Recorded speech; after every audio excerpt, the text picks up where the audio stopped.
नमस्कार, तुसी देख रहे हो दैनिक सवेरा टीवी ते मैं हाँ विनय राणा। केंद्रीय बजट पेश होया इन्हां ते ही चर्चा करन वास्ते अज इनकम टैक्स बार एसोसीएशन के कुछ अहुदेदार ते कुछ मैंबरस मेरे नाल इत्थे जुड़े हुए ने। इन्हां दे विच ने प्रेजिडेंट राजेश कक्कड़, उस तो बाद सीनियर वाइस प्रेजिडेंट हैगे आ सर्वेश शर्मा जी, सैकटरी हैगे ने GS कालड़ा और पैटरन अते एक्स प्रेजिडेंट हैगे ने अनिल वर्मा। इस तो अलावा असिस्टेंट सैकटरी ने पंवरजीत सिंह खुराना। इन्हां नाल अज असी इस गल ते चर्चा करांगे कि जिहड़ा बजट केंद्रीय वित्त मंत्री निर्मला सीतारमन ने पेश किया है ਉਹਦੇ ਵਿੱਚ आम लोगों वास्ते की है, इंडस्ट्री वास्ते की है, एजुकेशन वास्ते की है, बजुर्गों वास्ते की है, ये सब कुछ ये सानू दसणगे और बहुत ही बरीकी नाल दसणगे ਜਿਹੜੇ आम लोगों के समझ आवे। सब तो पहला तो मैं तुहाडा सारिਆਂ ਦਾ स्वागत करदा जी दैनिक सवेरा ਦੇ ਵਿੱਚ। ਤੇ ਅਸੀਂ ਸਭ ਤੋਂ ਪਹਿਲਾਂ ਸ਼ੁਰੂਆਤ ਕਰਦੇ ਹਾਂ ਕਿ ਤੁਸੀਂ ਇੱਕ ਛੋਟਾ ਜਿਹਾ ਸਾਨੂੰ ਇਹ ਦੱਸੋ ਕਿ ਓਵਰਆਲ ਇਸ ਬਜਟ ਨੂੰ ਤੁਸੀਂ ਕਿਵੇਂ ਦੇਖਦੇ ਹੋ। ਬਹੁਤ ਬਹੁਤ ਧੰਨਵਾਦ ਰਾਣਾ ਜੀ, ਤੁਸੀਂ ਬਿਲਕੁਲ ਠੀਕ ਕਿਹਾ। ਅੱਜ ਹਰ ਦੇਸ਼ ਵਾਸੀ ਨੂੰ ਇਸ ਬਜਟ ਤੋਂ ਬਹੁਤ ਉਮੀਦਾਂ ਸੀ, ਕਿਉਂਕਿ ਇਹ ਅੰਮ੍ਰਿਤ ਕਾਲ ਦਾ ਬਜਟ ਹੈ। ਅੰਮ੍ਰਿਤ ਕਾਲ ਮਤਲਬ ਅੱਜ 75 ਸਾਲ हो गए इस आज़ादी ਨੂੰ, और 75 साल होने तो बाद ਅਸੀਂ ਇਹ ਦੇਖ ਰਹੇ ਹਾਂ ਕਿ ਫਿਊਚਰ ਦੀ ਰਾਜਨੀਤੀ ਕੀ ਹੈ, ਸਾਡੇ ਦੇਸ਼ ਦਾ ਫਿਊਚਰ ਕੀ ਹੈ, ਭਵਿੱਖ ਕੀ ਹੈ। ਸਾਡੇ ਆਉਣ ਵਾਲੇ 25 ਸਾਲ ਦੇ ਵਾਸਤੇ ਇਹ ਨੀਂਹ ਪੱਥਰ ਸਾਬਤ ਹੋਏਗਾ। ਉਹਨਾਂ ਲੀਹਾਂ ਵੱਲ ਲਿਜਾਣ ਵਾਸਤੇ ਇਹ ਬਜਟ ਇਸ ਤਰ੍ਹਾਂ ਲੱਗਦਾ ਹੈ, ਜਿੰਨਾ ਕਿ ਅਸੀਂ ਅੱਜ ਸੁਣਿਆ ਹੈ, ਦੇਖਿਆ ਹੈ, ਪੜ੍ਹਿਆ ਹੈ, ਕਿ ਇਸ ਦੀ ਦਿਸ਼ਾ ਤੇ ਦਸ਼ਾ ਦੋਨੋਂ ਸਾਨੂੰ ਸਹੀ ਲੱਗ ਰਹੀ। ਇਹਦੇ ਸਭ ਤੋਂ ਵੱਡਾ ਉਪਰਾਲਾ ਗਵਰਨਮੈਂਟ ਨੇ ਇਹ ਕੀਤਾ ਹੈ, ਅੱਜ ਬਜਟ ਪੇਸ਼ ਕਰਦੇ ਹੋਏ ਵਿੱਤ ਮੰਤਰੀ ਨਿਰਮਲਾ ਸੀਤਾਰਮਨ ਨੇ ਪ੍ਰਧਾਨ ਮੰਤਰੀ ਮੋਦੀ ਸਾਹਿਬ ਦੀ ਅਗਵਾਈ ਦੇ ਵਿੱਚ ਜਿਹੜਾ ਬਜਟ ਦਿੱਤਾ ਹੈ, ਉਹਦੇ ਵਿੱਚ ਸੀਗਾ ਜਿਹੜਾ ਫਿਸਕਲ ਡੈਫਿਸਿਟ ਪਿੱਛੇ 6.4 ਸੀ, ਉਹਦਾ ਟਾਰਗੇਟ ਫਿਕਸ ਹੋਇਆ ਹੈ 5.9। ਜਦੋਂ ਅਸੀਂ ਪੁਰਾਣੇ ਬਜਟਾਂ 'ਤੇ ਨਿਗਾਹ ਮਾਰਦੇ ਹਾਂ, ਅੱਜ ਤੱਕ ਇਹੀ ਟ੍ਰੈਂਡ ਚੱਲੇ ਆ ਰਿਹਾ ਸੀਗਾ। ਹਰ ਸਾਲ ਫਿਸਕਲ ਡੈਫਿਸਿਟ ਵੱਧਦਾ ਸੀ, ਬਜਟ ਘਾਟਾ ਵੱਧਦਾ ਸੀ, ਔਰ ਹਰ ਇਕੋਨੋਮਿਸਟ, ਹਰ ਨਾਗਰਿਕ ਉਸ ਗੱਲ ਦੇ ਪ੍ਰਤੀ ਚਿੰਤਿਤ ਹੁੰਦਾ ਸੀਗਾ। ਇਹ ਬੜੀ ਦੇਰ ਬਾਅਦ ਇਹ ਟ੍ਰੈਂਡ ਸੈੱਟ ਹੋਇਆ ਹੈ ਕਿ ਗਵਰਨਮੈਂਟ ਨੇ ਫਿਸਕਲ ਡੈਫਿਸਿਟ 5.9 ਦੇ ਉੱਪਰ ਆ ਕੇ ਸੈਟਲ ਕੀਤਾ ਹੈ। ਦੂਸਰਾ ਇੱਥੇ ਮੇਨ ਫੋਕਸ ਇਸ ਬਜਟ 'ਤੇ ਇਹ ਰਿਹਾ ਕਿ ਜੋਬ ਓਰੀਐਂਟੇਸ਼ਨ, ਜੋਬਸ ਕਿੱਦਾਂ ਕ੍ਰੀਏਟ ਹੋਣੀਆਂ ਨਵੀਆਂ। ਇਹ 'ਚ ਅਲੱਗ-ਅਲੱਗ ਸੈਕਟਰਾਂ ਨੂੰ ਫੰਡਸ ਦੇ ਕੇ ਉਹਨਾਂ ਨੇ ਜੋਬ ਨਵੀਆਂ ਕ੍ਰੀਏਟ ਕਰਨ ਵਾਲੇ ਪਾਸੇ ਧਿਆਨ ਦਿੱਤਾ ਹੈ। ਤੀਸਰਾ ਸਭ ਤੋਂ ਜਿਹੜਾ ਇਫੈਕਟਿਵ ਕੰਮ ਹੋਇਆ ਹੈ, ਪਬਲਿਕ ਫਾਈਨਾਂਸ ਜਿਹੜਾ ਲੋਕਾਂ ਦਾ ਪੈਸਾ ਹੈ ਉਹਨੂੰ ਸਟਰੋਂਗ ਕਰਨਾ ਹੈ, ਉਹਨੂੰ ਕਿੱਦਾਂ ਸੰਭਾਲਣਾ ਹੈ, ਅਤੇ ਉਸ ਪੈਸੇ ਦਾ ਅਲੱਗ-ਅਲੱਗ ਵਰਗਾਂ ਨੂੰ ਕਿਸ ਤਰ੍ਹਾਂ ਫਾਇਦਾ ਹੋਣਾ ਹੈ। ਜਿੰਨੇ ਵੀ ਅੱਜ ਗਵਰਨਮੈਂਟ ਨੇ ਸਟੈਪਸ ਚੁੱਕੇ ਹੈਗੇ ਆ, ਇਹਦੇ ਬਜਟ ਬਹੁਤ ਲੰਬਾ ਬਜਟ ਹੈ, ਲੇਕਿਨ ਉਹ ਸਾਰਿਆਂ ਦਾ ਇੱਕੋ ਹੀ ਫੋਕਸ ਹੈ ਕਿ ਪਬਲਿਕ ਫਾਈਨਾਂਸ, ਲੋਕਾਂ ਦਾ ਪੈਸਾ, ਉਹਦੀ ਸਹੀ ਯੂਟੀਲਾਈਜੇਸ਼ਨ ਹੋਵੇ ਔਰ ਇਨਫਰਾਸਟਰਕਚਰ ਇਸ ਮੁਲਕ ਦਾ ਡਿਵੈਲਪ ਹੋਵੇ।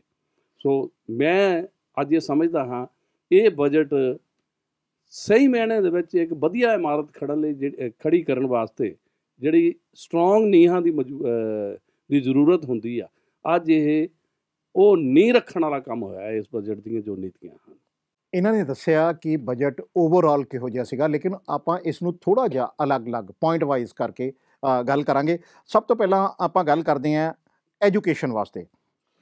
ਸਰਵੇਸ਼ ਸ਼ਰਮਾ ਜੀ ਸਾਨੂੰ ਦੱਸਣਗੇ ਕਿ ਐਜੂਕੇਸ਼ਨ ਵਾਸਤੇ ਇਸ ਬਜਟ ਦੇ ਵਿੱਚ ਕੀ ਸਾਹਮਣੇ ਆਇਆ। ਜਿਸ ਤਰ੍ਹਾਂ ਕਿ ਹੁਣੇ ਇਹਨਾਂ ਨੇ ਦੱਸਿਆ ਕਿ ਬਜਟ ਦੇ ਵਿੱਚ ਇੰਪੋਰਟੈਂਟ ਅਨਾਊਂਸਮੈਂਟਸ ਹੋਈਆਂ, ਇੰਪੋਰਟੈਂਟ ਡਿਸਕਸ਼ਨਸ ਹੋਈਆਂ, ਔਰ ਆਉਣ ਵਾਲੇ ਟਾਈਮ 'ਚ ਐਜੂਕੇਸ਼ਨ ਦੇ ਉੱਪਰ ਜਿਹੜਾ ਬਹੁਤ ਇੰਪੋਰਟੈਂਟ ਪੁਆਇੰਟ ਹੈ ਕਿ ਆਪਾਂ ਦੇਖਦੇ ਹਾਂ ਅਰਬਨ ਲੈਵਲ 'ਤੇ ਤਾਂ ਸਾਰੀ ਜਗ੍ਹਾ ਸਕੂਲਸ ਔਰ ਇੰਸਟੀਟਿਊਸ਼ਨਸ ਅਵੇਲੇਬਲ ਨੇ, ਲੇਕਿਨ ਇੱਕ ਬੜਾ ਵੱਡਾ ਸਟੈਪ ਸਰਕਾਰ ਨੇ ਇਸ ਬਜਟ ਦੇ ਵਿੱਚ ਲਿਆ ਹੈ। ਉਹਦੇ 'ਚ ਉਹਨਾਂ ਨੇ ਏਕਲਵਯ ਯੋਜਨਾ ਦੇ ਅੰਡਰ ਉਹਦੇ 'ਚ 740 ਸਕੂਲ ਬਣਾਏ ਜਾਣਗੇ, ਔਰ ਜਿਹਦੇ ਅੰਦਰ ਘੱਟੋ ਘੱਟ 2.5 ਲੱਖ ਬੱਚਾ ਉਹ ਪੜ੍ਹੇਗਾ ਜਿਹੜਾ ਆਦੀਵਾਸੀ ਲੋਕ ਸਾਡੇ ਮੁੱਖ ਧਾਰਾ 'ਚ ਸ਼ਾਮਿਲ ਨਹੀਂ ਹੋ ਪਾ ਰਹੇ, ਜਿੱਥੇ ਐਜੂਕੇਸ਼ਨ ਪਹੁੰਚ ਨਹੀਂ ਪਾ ਰਹੀ, ਉੱਥੇ ਰਿਮੋਟ ਏਰੀਆਜ਼ ਦੇ ਵਿੱਚ ਇਹ ਇਕਲਵਯ ਸਕੂਲ ਖੋਲ੍ਹੇ ਜਾਣਗੇ ਔਰ ਉਹਦੇ ਵਿੱਚ 40,000 ਟੀਚਰ ਔਰ ਉਹਨਾਂ ਦੇ ਨਾਲ ਜਿਹੜੇ ਸਪੋਰਟ ਸਟਾਫ ਹੈ ਉਹਦੀ ਵੀ ਭਰਤੀ ਹੋਏਗੀ, ਤਾਂ ਕਿ ਬੱਚਿਆਂ ਨੂੰ ਉਸ ਲੈਵਲ 'ਤੇ ਜਿਹੜਾ ਟੈਲੈਂਟ ਅਜੇ ਤੱਕ ਅਣਪਛਾਤਾ ਹੈ, ਜਿਨ੍ਹਾਂ ਨੂੰ ਮੌਕਾ ਹੀ ਨਹੀਂ ਮਿਲ ਰਿਹਾ, ਉਹਨਾਂ ਨੂੰ ਮੌਕਾ ਮਿਲੇ ਅਤੇ ਉਹ ਆਪਣਾ ਉਸ ਧਾਰਾ ਦੇ ਨਾਲ ਐਜੂਕੇਸ਼ਨ ਲੈ ਕੇ ਅੱਗੇ ਵਧਣ। ਔਰ ਇਸ ਤੋਂ ਇਲਾਵਾ ਮੈਡੀਕਲ ਦੇ ਵਿੱਚ ਬੜੀ ਲੋੜ ਹੈ ਅੱਜ ਦੇ ਜ਼ਮਾਨੇ 'ਚ। ਹੁਣ ਮੈਡੀਕਲ ਦਾ ਲੈਵਲ ਵੱਧਦਾ ਪਿਆ, ਉਹਦੇ 'ਚ ਨਰਸਿੰਗ ਵਾਸਤੇ ਜਿਹੜੀ ਟੀਚਿੰਗ ਵਾਸਤੇ 170 ਕਾਲਜ ਇਸ ਬਜਟ ਦੇ ਵਿੱਚ ਪ੍ਰਾਵਧਾਨ ਕੀਤਾ ਗਿਆ ਕਿ ਉਹ ਵੀ ਆਲ ਓਵਰ ਇੰਡੀਆ ਉਹ ਕਾਲਜ ਖੋਲ੍ਹੇ ਜਾਣਗੇ, ਔਰ ਜਿਹਦੇ ਨਾਲ ਕਿ ਆਪਾਂ ਇਸ ਇਨਫਰਾਸਟਰਕਚਰ ਜਿਹੜਾ ਮੈਡੀਕਲ ਵਾਸਤੇ ਚਾਹੀਦਾ ਹੈ ਉਹਦੇ 'ਚ ਵੀ ਬੜਾ ਵੱਡਾ ਯੋਗਦਾਨ ਹੋਏਗਾ।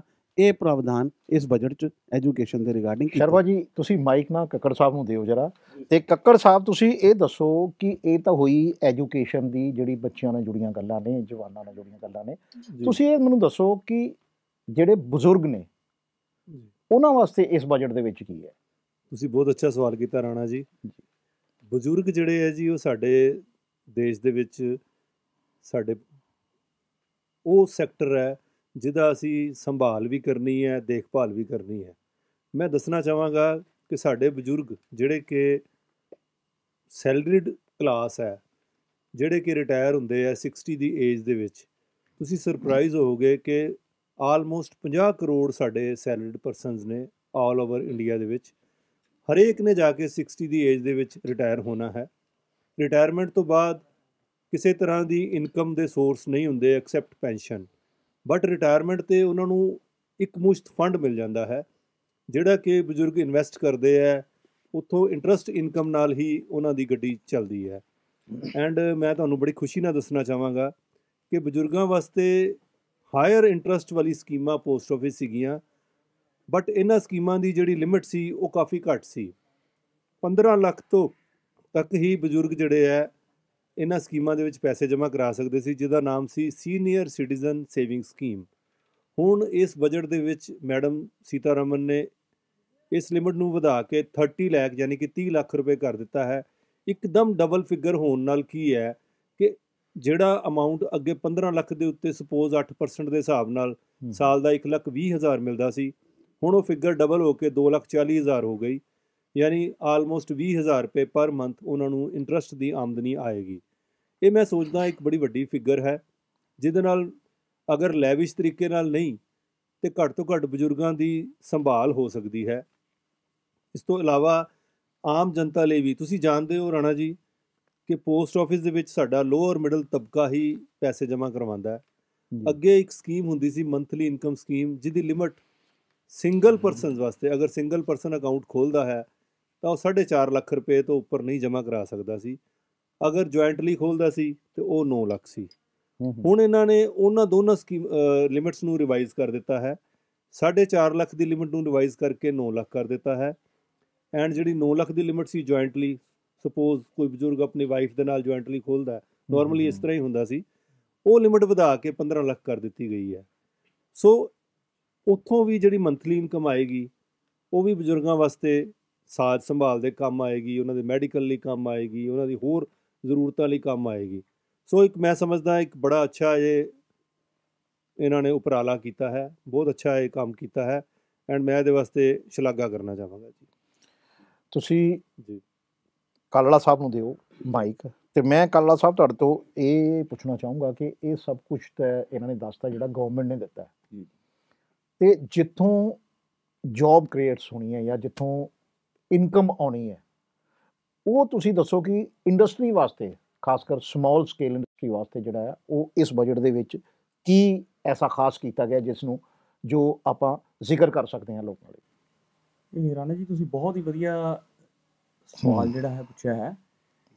ਇਹਦੇ ਵਿੱਚ ਮੈਂ ਤੁਹਾਨੂੰ ਇਸ ਗੱਲ ਤੋਂ ਥੋੜ੍ਹਾ ਜਿਹਾ ਹਟ ਕੇ ਪਹਿਲਾਂ ਇਹ ਦੱਸਣਾ ਚਾਹੁੰਦਾ ਵਾਂ ਕਿ ਇਹ ਬਜਟ ਜਿਹੜਾ ਹੈ, ਜੋ ਮੈਂ ਜਿੰਨਾ ਬਜਟ ਨੂੰ ਪੜ੍ਹਿਆ ਹੈ, ਐਨਾਲਾਈਜ਼ ਕੀਤਾ ਹੈ, ਇਹਦੇ ਵਿੱਚ ਇੱਕ ਚੀਜ਼ ਬੜੀ ਖਾਸ ਆਉਂਦੀ ਹੈ ਕਿ ਬਜਟ ਅੱਜ ਇੱਕ ਸਾਲ ਲਈ ਨਹੀਂ ਬਣਿਆ ਜੀ। ਇਹ ਬਜਟ ਇੱਕ ਇੱਦਾਂ ਦਾ ਮੀਲ ਪੱਥਰ ਰੱਖਿਆ ਗਿਆ ਹੈ, ਇੱਕ ਇੱਦਾਂ ਦੀ ਨੀਂਹ ਰੱਖੀ ਗਈ ਹੈ ਕਿ ਇਹ ਆਉਣ ਵਾਲੇ 10 ਸਾਲਾਂ ਦਾ ਬੇਸ ਬਣ ਗਿਆ ਹੈ। ਦੇਖੋ ਬਹੁਤ ਥੋੜੇ ਸਾਲ ਪਹਿਲੋਂ ਸਾਨੂੰ 1.5 ਲੱਖ ਰੁਪਏ ਦੀ ਐਗਜ਼ੰਪਸ਼ਨ ਹੁੰਦੀ ਸੀ, 1,60,000 ਰੁਪਏ ਦੀ ਬੇਸਿਕ ਜਿਹੜੀ ਛੂਟ ਹੁੰਦੀ ਸੀ। ਅੱਜ ਪਿਛਲੇ ਸਾਲ 5 ਲੱਖ ਤੋਂ ਸਿੱਧੀ 7 ਲੱਖ ਤੱਕ ਜਿਹੜੀ ਹੈ ਉਹ ਛੂਟ ਲੈ ਗਏ ਜੀ। ਉਹਦਾ ਸਾਡੇ ਕੋਲ 50-60% ਜਿਹੜੇ ਬੰਦੇ ਜਿੰਨੀਆਂ ਵੀ ਰਿਟਰਨਾਂ ਅਸੀਂ ਫਾਈਲ ਕਰਦੇ ਹਾਂ ਉਹਦੇ ਵਿੱਚੋਂ ਸੈਲਰੀਡ ਕਲਾਸ ਦੀਆਂ ਹੁੰਦੀਆਂ। ਉਹਦਾ ਡਾਇਰੈਕਟਲੀ ਬੈਨੀਫਿਟ ਆਮ ਤੌਰ ਤੇ ਤਾਂ ਬਜਟ ਦੇ ਵਿੱਚ ਅਸੀਂ ਦੇਖਦੇ ਹਾਂ ਇਨਡਾਇਰੈਕਟਲੀ ਬੈਨੀਫਿਟ ਕੋਈ ਛੋਟੇ ਮੋਟੇ ਯਾਰ ਐਕਸਾਈਜ਼ ਦੇ ਵਿੱਚ ਹੋ ਗਿਆ ਜਾਂ GST 'ਚ ਹੋ ਗਿਆ। ਡਾਇਰੈਕਟਲੀ ਜਿਹੜਾ ਬੈਨੀਫਿਟ ਜਿਹੜਾ ਹੈਗਾ ਵਾ ਉਹ ਜਿਹੜੇ ਹੈਗੇ ਵਾ ਇਹਨਾਂ ਨੂੰ ਸਰਵਿਸ ਕਲਾਸ ਨੂੰ ਜਾਏਗਾ ਜੀ। ਮੈਨੂੰ ਇੱਕ ਸ਼ੇਰ ਯਾਦ ਆ ਗਿਆ, ਉਹ ਕਹਿੰਦੇ ਅਭੀ तो शीशा हूँ सभी के आंखों में चुभता हूँ, अभी शीशा हूँ सबकी आंखों में चुभता हूँ, कल आईना बनूंगा तो सारा जहां देखेगा। सीतारमन जी ने ਜਿਹੜਾ ਬਜਟ ਪੇਸ਼ ਕੀਤਾ ਹੈ ਇਹ ਬਜਟ ਇੱਕ ਆਈਨਾ ਬਣਾਤਾ ਜੀ ਸ਼ੀਸ਼ੇ ਤੋਂ, ਜਿਹਦੇ ਵਿੱਚ ਪੂਰਾ ਜਹਾਂ ਸਾਨੂੰ ਦੇਖੇਗਾ, ਸਾਰੀ ਦੁਨੀਆ ਸਾਡੇ ਵੱਲ ਤੱਕਦੀ ਪਈ ਹੈ। ਬੜੀ ਵੱਡੀ ਸਾਡੀ ਇਕਨੋਮੀ ਹੈ ਜੀ। ਅੱਜ ਅਸੀਂ 5ਵੀਂ ਸਭ ਤੋਂ ਵੱਡੀ ਇਕਨੋਮੀ ਹੋ ਗਏ ਹਾਂ ਤੇ ਜੋ ਲੱਗ ਰਿਹਾ ਹੈ ਆਉਣ ਵਾਲੇ ਸਾਲਾਂ ਵਿੱਚ ਸ਼ਾਇਦ ਅਸੀਂ ਬਹੁਤ ਛੇਤੀ ਉੱਪਰਲੀਆਂ 2 ਇਕਨੋਮੀਆਂ ਤਾਂ ਨਹੀਂ ਤੀਸਰੀ ਇਕਨੋਮੀ ਤੇ ਅਸੀਂ ਪਹੁੰਚ ਜਾਵਾਂਗੇ ਜੀ। ਉਸ ਤੋਂ ਬਾਅਦ ਜਿਹੜੀ ਤੁਸੀਂ ਗੱਲ ਪੁੱਛੀ ਹੈਗੀ ਹੈ ਕਿ ਛੋਟੇ ਐਂਟਰਪ੍ਰੈਨਿਓਰ ਲਈ ਜਾਂ ਛੋਟੇ ਬਿਜ਼ਨਸਮੈਨ ਲਈ, ਉੱਥੇ ਅੱਜ ਇੱਕ ਸੈਕਸ਼ਨ 44AD ਹੁੰਦਾ ਜੀ ਸਾਡੇ ਜੀ ਹੈ ਨਾ ਜੀ। ਸੈਕਸ਼ਨ 44AD ਜਿਹੜਾ ਸੀਗਾ ਉਹ ਸੈਕਸ਼ਨ 44AD ਜਿਹੜਾ ਸੀਗਾ ਉਹ ਸਾਡੇ ਕੋਲ ਸੀਗਾ ਜਿਹੜੇ ਛੋਟੇ ਬਿਜ਼ਨਸਮੈਨ ਹੈਗੇ ਆ ਉਹਨਾਂ ਨੂੰ ਕਿਤਾਬਾਂ ਰੱਖਣ ਦੀ ਲੋੜ ਨਾ ਪਵੇ, ਅਕਾਊਂਟੈਂਟ ਦੀ ਲੋੜ ਨਾ ਪਵੇ, CA ਦੀ ਵਕੀਲਾਂ ਦੀ ਲੋੜ ਨਾ ਪਵੇ ਤੇ ਉਹ ਆਪਣੀ ਰਿਟਰਨ ਜਿਹੜੀ ਹੈਗੀ ਹੈ ਐਸਟੀਮੇਟਿਡ ਬੇਸਿਸ ਦੇ ਉੱਤੇ ਜਿਹੜੀ ਹੈਗੀ ਹੈ ਉਹ ਡਿਕਲੇਅਰ ਕਰ ਦੇਣ, 8% ਉਹਦੇ ਵਿੱਚ ਪ੍ਰੋਫਿਟ ਦਿਖਾ ਦੇਣ ਆਪਣੀ ਟਰਨਓਵਰ ਦਾ ਤੇ ਭਰ ਦੇਣ। ਉਹਦੀ ਲਿਮਿਟ ਜਿਹੜੀ ਮੈਕਸਿਮਮ ਲਿਮਿਟ ਸੀਗੀ ਉਹ 2 ਕਰੋੜ ਸੀ, ਜਿਹਨੂੰ ਮੈਡਮ ਨੇ ਸਿੱਧਾ ਚੱਕ ਕੇ 3 ਕਰੋੜ ਰੁਪਏ ਕਰ ਦਿੱਤਾ ਜੀ। ਇਸ ਤੋਂ ਇਲਾਵਾ ਮੈਡਮ ਨੇ ਪ੍ਰੋਫੈਸ਼ਨਲਸ ਲਈ, ਡਾਕਟਰਸ ਲਈ, CA ਲਈ, ਵਕੀਲਾਂ ਲਈ, ਜਿੰਨੇ ਵੀ ਪ੍ਰੋਫੈਸ਼ਨਲ ਬੰਦੇ ਆ ਉਹਨਾਂ ਲਈ 75 ਲੱਖ ਰੁਪਏ ਤੱਕ ਕਰ ਦਿੱਤਾ ਕਿ ਉਹਨਾਂ ਨੂੰ ਕਿਤਾਬਾਂ ਰੱਖਣ ਦੀ ਲੋੜ ਨਹੀਂ। ਉਹ ਆਪਣੀ ਜਿਹੜੀ ਇਨਕਮ ਹੈਗੀ ਹੈ ਉਹਦਾ 50% ਜਿਹੜਾ ਹੈਗਾ ਵਾ ਉਹ ਪ੍ਰੋਫਿਟ ਦਿਖਾਉਣ ਤੇ ਉਹਦੇ ਉੱਤੇ ਟੈਕਸ ਭਰ ਦੇਣ।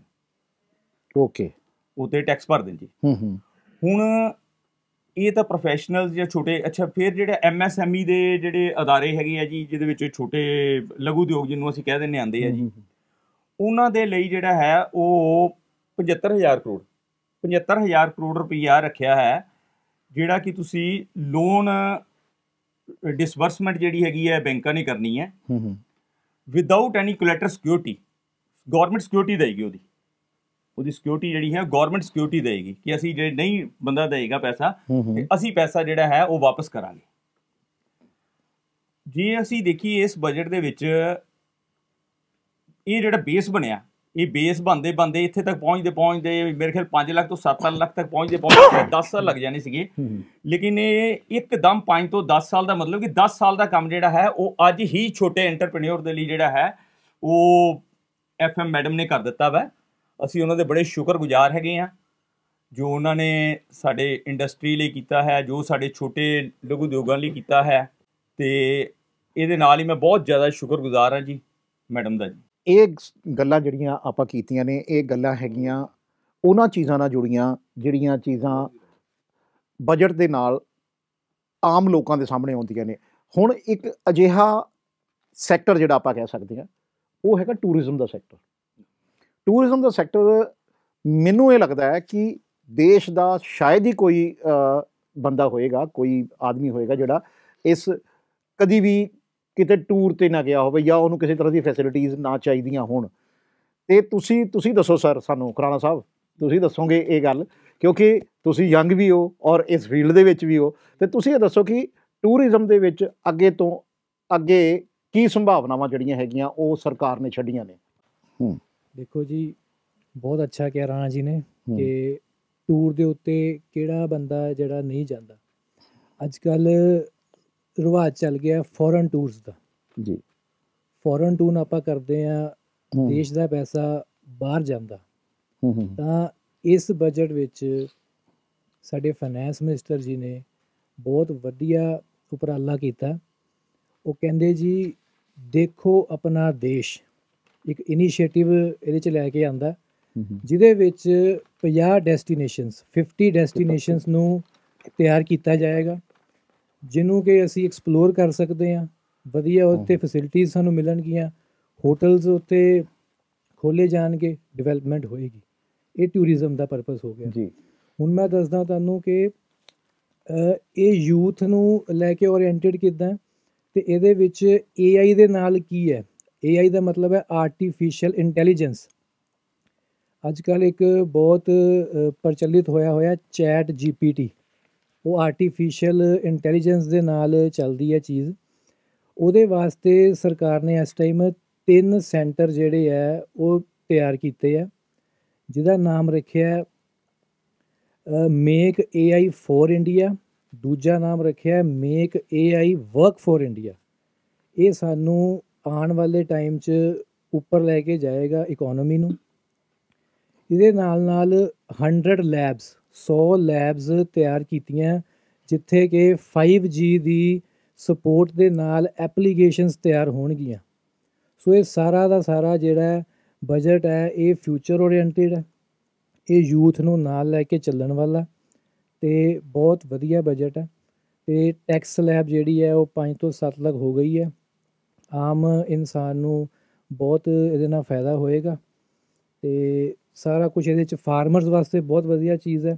ਇਹ 'ਚ ਕਸਟਮ ਡਿਊਟੀ ਜਿਹੜੀ ਹੈ ਉਹ 21% ਤੋਂ 13% ਕਰ ਦਿੱਤੀ ਗਈ ਹੈ, ਜੋ ਕਿ ਇੱਕ ਬਹੁਤ ਜ਼ਿਆਦਾ ਵੱਡਾ ਫੈਸਲਾ।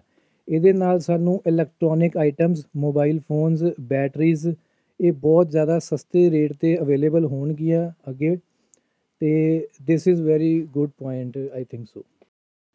ਵਰਮਾ ਜੀ, ਜਦੋਂ ਵੀ ਦੇਖਿਆ ਜਾਂਦਾ ਹੈ ਉਦੋਂ ਇਹ ਦੇਖਿਆ ਜਾਂਦਾ, ਮੈਂ ਸਾਰੇ ਸਾਥੀਆਂ ਤੋਂ ਇਹ ਗੱਲ ਪੁੱਛਣਾ ਚਾਹੁੰਦਾ ਕਿ ਜਦੋਂ ਵੀ ਕੋਈ ਗਵਰਨਮੈਂਟ ਜਾਂ ਕੋਈ ਇਲੈਕਸ਼ਨ ਆਉਂਦਾ ਹੈ, ਮੈਨੀਫੈਸਟੋ ਦੇ ਵਿੱਚ ਕਈ ਤਰ੍ਹਾਂ ਦੇ ਵਾਅਦੇ ਕੀਤੇ ਜਾਂਦੇ ਨੇ। ਜਿੱਦਾਂ ਹੁਣ ਤੁਸੀਂ ਰੀਸੈਂਟ ਇਲੈਕਸ਼ਨ ਦੇਖਿਆ, ਕੋਈ ਪਾਰਟੀ ਕਹਿ ਰਹੀ ਹੈ ਕਿ ਅਸੀਂ ਔਰਤਾਂ ਨੂੰ 1000 ਰੁਪਇਆ ਮਹੀਨਾ ਜਿਹੜਾ ਦੇਵਾਂਗੇ, ਮਤਲਬ ਇਸ ਤਰ੍ਹਾਂ ਦੀ ਗੱਲਾਂ ਕਰਦੇ ਨੇ। ਮੈਨੂੰ ਨਹੀਂ ਲੱਗਦਾ ਕਿ ਕਿਸੇ ਵੀ ਪਾਰਟੀ ਨੇ ਇਹ ਗੱਲ ਕਹੀ ਹੋਵੇ ਕਿ ਜਿਹੜੀ ਬਜ਼ੁਰਗਾਂ ਨੂੰ ਪੈਨਸ਼ਨ ਆਲਰੇਡੀ ਮਿਲ ਰਹੀ ਹੈ, ਜਿਹੜੇ ਸਾਰੇ ਬਜ਼ੁਰਗ ਨੇ, ਮੈਂ ਇਹ ਨਹੀਂ ਕਹਿੰਦਾ ਕਿ ਉਹਦੇ 'ਚ ਕੋਈ ਗਵਰਨਮੈਂਟ ਸਰਵਿਸ ਕਰਦਾ ਜਾਂ ਨਹੀਂ ਕਰਦਾ, ਲੇਕਿਨ ਜਿਹੜੀ ਪੈਨਸ਼ਨ ਉਹਨਾਂ ਨੂੰ ਮਿਲ ਰਹੀ ਹੈ ਨਾ, ਉਹ ਵੀ ਬਹੁਤ ਧੱਕੇ ਖਾਣ ਤੋਂ ਬਾਅਦ ਮਿਲ ਰਹੀ ਹੈ। ਅਤੇ ਜੇ ਜ਼ਿਕਰ ਉਹਦਾ ਇਹ ਹੁੰਦਾ ਹੈ, ਜ਼ਿਕਰ ਜਿਹੜਾ ਉਹ ਉਸ ਵੇਲੇ ਇਹ ਕੀਤਾ ਜਾਂਦਾ ਹੈ ਮੈਨੀਫੈਸਟੋ ਦੇ ਵਿੱਚ ਵੀ, ਔਰ ਪ੍ਰਚਾਰ ਉਹਦਾ ਇੱਦਾਂ ਕੀਤਾ ਜਾਂਦਾ ਕਿ ਜਿੱਦਾਂ ਬਿਲਕੁਲ ਈਜ਼ੀਲੀ ਉਹਨਾਂ ਦੇ ਘਰ ਪਹੁੰਚ ਰਹੀ ਹੁੰਦੀ ਹੈ। ਠੀਕ ਹੈ ਨਾ, ਇਹ ਇੰਨਾ ਈਜ਼ੀ ਨਹੀਂ ਹੈ। ਇਹ ਜਦੋਂ ਵੀ ਕੋਈ ਸਰਕਾਰ ਸੱਤਾ ਦੇ ਵਿੱਚ ਆ ਜਾਂਦੀ ਹੈ ਔਰ ਬਜਟ ਪੇਸ਼ ਕੀਤਾ ਜਾਂਦਾ ਹੈ, ਕੋਈ ਵੀ ਸਰਕਾਰ ਇਹ ਕਿਉਂ ਨਹੀਂ ਕਹਿੰਦੀ ਕਿ ਹਰ ਬਜ਼ੁਰਗ ਦੇ ਅਸੀਂ ਜਿਹੜੀ ਪੈਨਸ਼ਨ ਹੈ ਉਹ ਬਿਲਕੁਲ ਈਜ਼ੀਲੀ ਪਹੁੰਚਦੀ ਕਰਾਂਗੇ। ਰਾਣਾ ਜੀ, ਬਿਲਕੁਲ ਇਹ ਜਿਹੜਾ ਇਹ ਸਹੀ ਸਵਾਲ ਆ ਜਿਹੜਾ ਕਿ ਪਬਲਿਕ ਕੰਸਰਨਡ ਆ, ਕਿਉਂਕਿ ਜਿਹੜੇ ਸੀਨੀਅਰ ਸਿਟੀਜ਼ਨ 60 ਸਾਲ ਤੋਂ ਬਾਅਦ ਦੀ ਉਮਰ ਵਾਲੇ ਲੋਕ ਆ, ਉਹ ਲਗਭਗ ਸਾਡੀ ਦੇਸ਼ ਦੀ ਆਬਾਦੀ ਦਾ 30% ਦੇ ਕਰੀਬ ਉਹ ਬਣ ਜਾਂਦਾ ਹਿੱਸਾ ਆ, ਪਰ ਇੱਕ ਮੇਜਰ ਪੋਰਸ਼ਨ ਆ ਜਿਨ੍ਹਾਂ ਨੇ ਕਿ ਆਪਣੀ ਸਾਰੀ ਜਵਾਨੀ, ਸਾਰੀ ਜ਼ਿੰਦਗੀ ਇਸ ਦੇਸ਼ ਵਾਸਤੇ ਦਿੱਤੀ ਹੁੰਦੀ ਹੈ। ਹੁਣ ਉਹਦੇ ਜਿਹੜਾ ਗਵਰਨਮੈਂਟ ਸੈਕਟਰ ਤੋਂ ਰਿਟਾਇਰ ਹੋਇਆ ਉਹਨੂੰ ਪੈਨਸ਼ਨ ਲੈਣ 'ਚ ਕੋਈ ਪ੍ਰੋਬਲਮ ਨਹੀਂ ਆ। ਜਿਹੜੀਆਂ ਸਰਕਾਰਾਂ ਪ੍ਰਚਾਰ ਕਰਦੀਆਂ, ਚਾਹੇ ਰਾਜ ਸਰਕਾਰਾਂ ਚਾਹੇ ਕੇਂਦਰ ਸਰਕਾਰ, ਇਹ ਐਵਰੇਜ ਪੈਨਸ਼ਨ 1500 2000 ਤੋਂ ਵੱਧ ਨਹੀਂ ਹੈਗੀ, ਜਿਹੜੀ ਕਿ ਦੱਸਦਿਆਂ ਹੀ ਸ਼ਰਮ ਆਉਂਦੀ ਆ। 1500 2000 ਵੀ ਜਿਹੜੀ ਪੈਨਸ਼ਨ ਹੈਗੀ ਆ ਉਹ ਨੋ ਡਾਊਟ ਬੈਂਕਾਂ 'ਚ ਜਾਂਦੀ, ਪਰ ਉਹਦੇ ਉੱਪਰ ਵੀ ਲਿਮਿਟ ਇਹ ਹੁੰਦੀ ਆ ਵੀ ਤੁਹਾਡੀ ਹੋਰ ਕੋਈ ਆਮਦਨ ਨਹੀਂ ਹੋਣੀ ਚਾਹੀਦੀ। ਲੇਕਿਨ ਇਹਨਾਂ ਨੂੰ ਰਿਸਪੈਕਟੇਬਲ ਫਿਗਰ ਦੇਣੀ ਚਾਹੀਦੀ ਆ। ਉਹ 15-15 20-20 ਰੁਪਈਆ ਬਜ਼ੁਰਗਾਂ ਦੀ ਲਾਈਫ 60 ਸਾਲ ਤੋਂ ਬਾਅਦ ਕਿੰਨੀ ਹੁੰਦੀ ਆ? ਐਵਰੇਜ ਲਾਈਫ ਸਾਡੇ ਦੇਸ਼ ਦੀ ਜਿਹੜੀ ਹੈਗੀ 70-72 ਸਾਲ ਆ, ਸੋ 12-13 ਸਾਲ ਦੀ ਸਾਰੀ ਲਾਈਫ ਹੁੰਦੀ ਆ। ਅਗਰ ਉਹਨਾਂ ਨੂੰ ਇਹ ਪੈਨਸ਼ਨ ਦੇ ਵੀ ਦੇਣਗੇ ਤਾਂ ਹੋਰ ਜਿਹੜੇ ਪਾਸੇ ਮਰਜ਼ੀ ਪਾਸਿਓਂ ਟੈਕਸ ਲੈ ਲਓ ਤਾਂ ਇਹਨਾਂ ਨਾਲ ਕੋਈ ਇੱਦਾਂ ਫਰਕ ਨਹੀਂ ਪਏਗਾ। ਲੇਕਿਨ ਬਜ਼ੁਰਗ ਸ਼ਾਨਦਾਰ ਜ਼ਿੰਦਗੀ ਆਪਣੀ ਉਹ ਜੀ ਸਕਣਗੇ। ਇਹ ਇੱਕ ਬਹੁਤ ਵੱਡਾ ਪੁਆਇੰਟ ਆ ਜਿਹੜਾ ਕਿ ਸਰਕਾਰ ਦੇ ਕੰਨਾਂ ਤੱਕ ਪਹੁੰਚਣਾ ਬਹੁਤ ਜ਼ਰੂਰੀ ਆ। ਮੈਂ ਇਹਦੇ ਨਾਲ ਇੱਕ ਪੁਆਇੰਟ ਜਿਹੜਾ ਹੋਰ ਬਹੁਤ ਜ਼ਰੂਰੀ ਰਹਿ ਗਿਆ ਸੀਗਾ ਸਾਡੇ, ਬਾਕੀ ਮੇਰੇ ਸਾਥੀ ਵੀ ਦੱਸਣਗੇ, ਸਾਡੇ ਸੀਵਰੇਜ ਮੈਨ ਦਾ ਜਿਹੜਾ ਕੰਮ ਹੈ, ਸੀਵਰੇਜ ਮੈਨ ਦਾ ਜਿਹੜਾ ਕੰਮ ਹੈ ਉਹ ਮੋਸਟ ਆਫ ਦੀ ਜਿਹੜੇ ਸੀਵਰੇਜ ਮੈਨ ਹੈ ਸਾਡੇ ਦਲਿਤ ਸਮਾਜ ਦੇ ਵਿੱਚੋਂ ਆ ਰਹੇ, ਔਰ ਉਹ ਲੋਕ ਇੰਨਾ ਮਿਹਨਤ ਕਰਦੇ ਆ, ਇੰਨੀ ਉਹਨਾਂ ਦੀ ਹਾਰਡ ਲਾਈਫ ਆ। ਜਦੋਂ ਅਸੀਂ ਦੇਖਦੇ ਮੇਨ ਹੋਲ ਦੇ ਵਿੱਚ ਵੜ ਕੇ ਸੀਵਰੇਜ ਸਾਫ਼ ਕਰਦੇ ਆ, ਇਹ ਪਹਿਲੀ ਵਾਰੀ ਕਿਸੇ ਗੌਰਮੈਂਟ ਨੇ ਮਾਨਵੀ ਆਧਾਰ ਦੇ ਉੱਪਰ ਇਹ ਸਟੈਪ ਚੁੱਕਿਆ ਆ।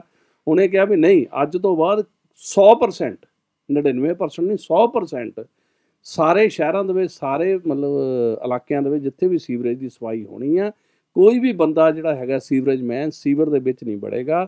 ਉਹ ਸਾਰੀ ਜਗ੍ਹਾ ਮੇਨ ਹੋਲ ਦੇ ਵਿੱਚ ਸੀਵਰੇਜ ਦੀਆਂ ਮਸ਼ੀਨਾਂ ਦਿੱਤੀਆਂ ਜਾਣਗੀਆਂ, ਉਹਦੇ ਨਾਲ ਸਫਾਈ ਕਰਨਗੀਆਂ, ਜਿਹਦੇ ਨਾਲ ਕਿ ਸਾਡੇ ਸੀਵਰੇਜ ਮੈਨ ਜਿਹੜੇ ਅਕਸਰ ਐਕਸੀਡੈਂਟ ਹੁੰਦੇ ਆ, ਉਹ ਉਹਨਾਂ ਨੂੰ ਇੱਥੋਂ ਇਸ ਸੰਸਾਰ 'ਚੋਂ ਵਿਛੋੜਾ ਦੇ ਕੇ ਚਲੇ ਜਾਂਦੇ ਆ, ਉਹਨਾਂ ਦੇ ਪਰਿਵਾਰ ਰੁਲ ਜਾਂਦੇ। ਮੈਂ ਸਮਝਦਾ ਇਸ ਗੌਰਮੈਂਟ ਨੇ ਇਹ ਜਿਹੜਾ ਬਜਟ ਦਿੱਤਾ ਨਿਰਮਲਾ ਸੀਤਾਰਮਨ ਜੀ ਨੇ, ਇਹ ਮਾਨਵੀ ਆਧਾਰ ਦੇ ਉੱਪਰ ਬਹੁਤ ਹੀ ਸ਼ਲਾਘਾਯੋਗ ਉਹਨਾਂ ਨੇ ਕਦਮ ਚੁੱਕਿਆ। ਹੁਣ ਮੇਰੇ ਬਾਕੀ ਸਾਥੀ ਵੀ ਕੱਕੜ ਸਾਹਿਬ, ਤੁਸੀਂ ਗੱਲ ਸੀਨੀਅਰ ਸਿਟੀਜ਼ਨ ਦੀ ਹੀ ਹੋ ਰਹੀ ਸੀਗੀ, ਕਿਉਂਕਿ ਤੁਸੀਂ ਸਭ ਤੋਂ ਪਹਿਲਾ ਮੁੱਦਾ ਜਿਹੜਾ ਹੈ ਉਹ ਸੀਨੀਅਰ ਸਿਟੀਜ਼ਨ ਦਾ ਚੁੱਕਿਆ ਸੀਗਾ। ਜੀ ਸਰ ਜੀ। ਮੈਂ ਬਸ ਤੁਹਾਡੇ ਕੋਲ ਇਹੀ ਕਲੀਅਰਟੀ ਚਾਹੁੰਦਾ, ਮੈਂ ਤਾਂ ਨਹੀਂ ਚਾਹੁੰਦਾ ਖੈਰ, ਲੇਕਿਨ ਉਹ ਬਜ਼ੁਰਗ ਚਾਹੁੰਦਾ ਹੈ ਜਿਹੜਾ ਘਰ ਬੈਠਾ ਹੈ, ਉਹਨੂੰ ਕਿਸੇ ਤਰ੍ਹਾਂ ਦੀ ਕੋਈ ਪੈਨਸ਼ਨ ਨਹੀਂ ਆਉਂਦੀ, ਕੋਈ ਸਰਕਾਰੀ ਪੈਨਸ਼ਨ ਨਹੀਂ ਆਉਂਦੀ, ਜਿਹੜੀ ਅਨਾਊਂਸ ਕੀਤੀਆਂ ਹੋਈਆਂ ਪੈਨਸ਼ਨ ਹੈ ਉਹਦੇ ਵਾਸਤੇ ਵੀ ਉਹ ਲੈਣ ਜਿਹੜਾ ਆ ਉਹ ਨਹੀਂ ਜਾ ਸਕਦਾ, ਕਿਉਂਕਿ ਉਹ ਇਸ ਹਾਲਤ 'ਚ ਨਹੀਂ ਹੈ।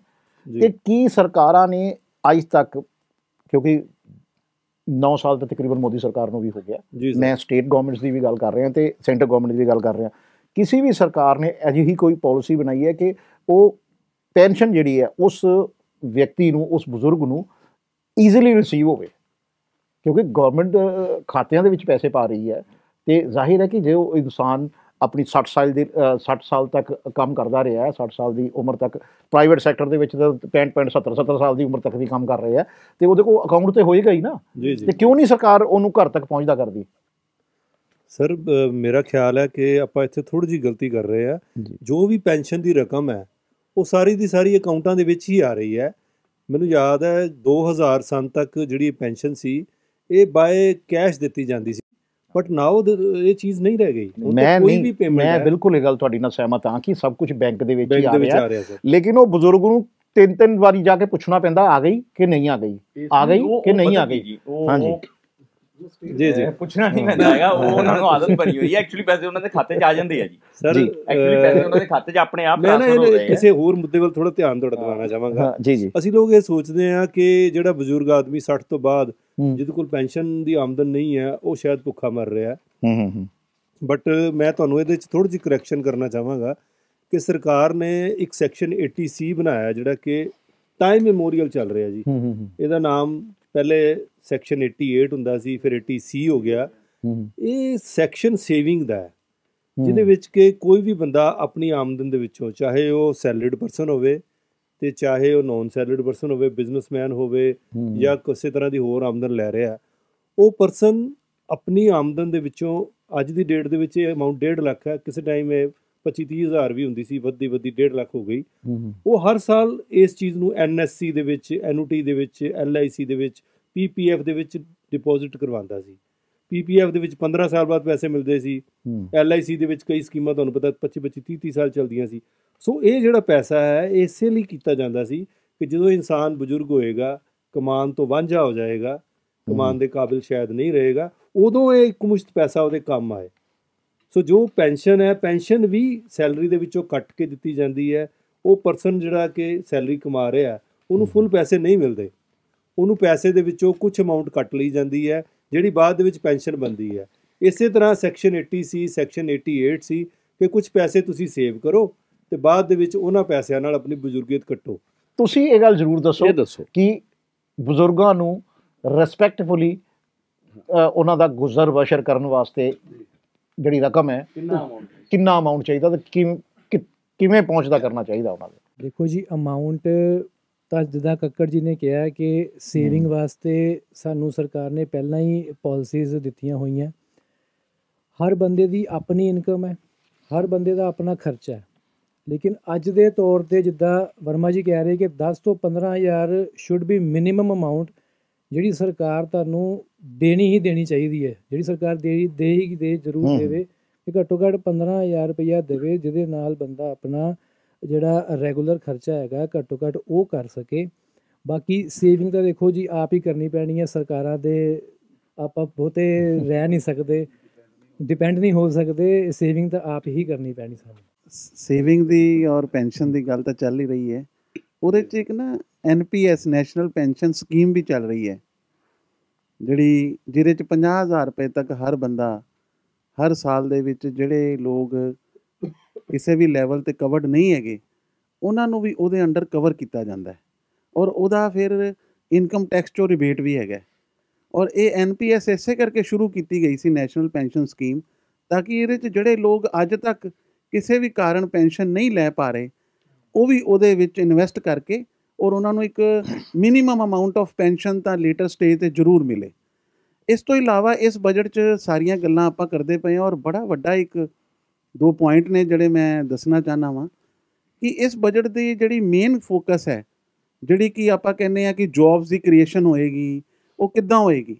ਉਹਦੇ 'ਚ ਸਰਕਾਰ ਨੇ ਇਸ ਵਾਰੀ 10 ਲੱਖ ਕਰੋੜ ਰੁਪਏ ਦਾ ਜਿਹੜਾ ਹੈ ਉਹ ਲੇਆਊਟ ਪਲਾਨ ਰੱਖਿਆ ਹੈ, ਜਿਹੜਾ ਸਰਕਾਰ ਨੇ ਕੈਪੀਟਲ ਐਕਸਪੈਂਡੀਚਰ ਜਿਹੜਾ ਖਰਚ ਕਰਨਾ ਹੈ ਆਪਣੇ ਹੱਥਾਂ ਨਾਲ। ਇਹ ਬਹੁਤ ਵੱਡੀ ਫਿਗਰ ਹੈ ਔਰ 1 ਸਾਲ 'ਚ ਖਰਚ ਕਰਨਾ ਹੈ ਜੋ ਉਹਨਾਂ ਦਾ ਟਾਰਗੇਟ ਹੈ।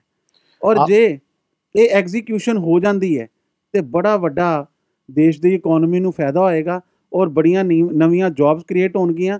ਔਰ ਇਹ ਜਿਹੜਾ ਕੈਪੀਟਲ ਐਕਸਪੈਂਡੀਚਰ ਹੈ, ਇਹ ਸਾਰਾ ਇਨਫਰਾਸਟਰਕਚਰ, ਸਟਰੋਂਗ ਇਨਫਰਾਸਟਰਕਚਰ ਦੇ ਉੱਪਰ ਸਪੈਂਡਿੰਗ ਹੋਣੀ ਹੈ।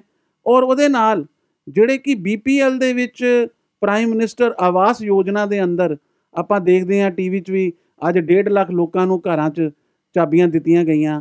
ਉਹਦੇ 'ਚ ਅੱਜ ਕੀ ਉਹਨਾਂ ਨੇ 66% ਬਜਟ ਐਲੋਕੇਸ਼ਨ ਵਧਾਤੀ ਹੈ ਪਿਛਲੇ ਸਾਲ ਨਾਲੋਂ, 66% ਦਾ ਉਹਦੇ 'ਚ ਪ੍ਰਾਵਧਾਨ ਹੋਰ ਵਧਾਤਾ ਹੈ।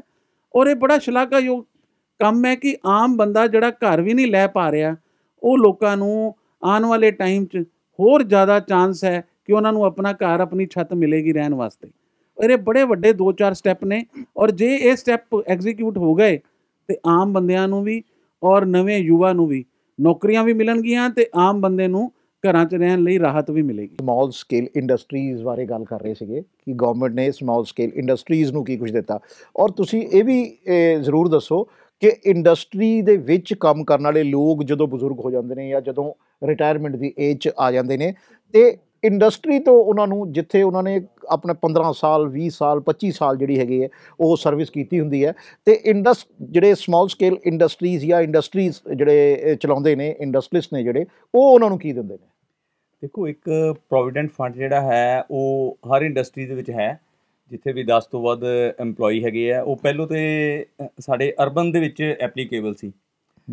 ਮੈਡਮ ਨੇ ਪਿਛਲੇ ਜਾਂ ਸ਼ਾਇਦ ਉਸ ਤੋਂ ਪਿਛਲੇ ਸਾਲ ਉਹਨੂੰ ਪੂਰੇ ਰੂਰਲ ਦੇ ਵਿੱਚ ਵੀ ਜਿਹੜਾ ਹੈ ਇੰਪਲੀਮੈਂਟ ਕਰ ਦਿੱਤਾ। ਹੁਣ ਜਿੱਥੇ ਮਰਜ਼ੀ ਕਿਤੇ ਫੈਕਟਰੀ ਹੋਵੇ, ਕੋਈ ਦੁਕਾਨ ਹੋਵੇ ਜਿੱਥੇ 10 ਜਾਂ 10 ਤੋਂ ਜ਼ਿਆਦਾ EMPLOYE ਕੰਮ ਕਰ ਰਹੇ ਆ, ਉੱਥੇ ਪ੍ਰੋਵੀਡੈਂਟ ਫੰਡ ਜਿਹੜਾ ਹੈ ਉਹ ਐਪਲੀਕੇਬਲ ਹੈ ਜੀ। ਉਹ ਪ੍ਰੋਵੀਡੈਂਟ ਫੰਡ ਨੂੰ ਮਿਲੇਗਾ।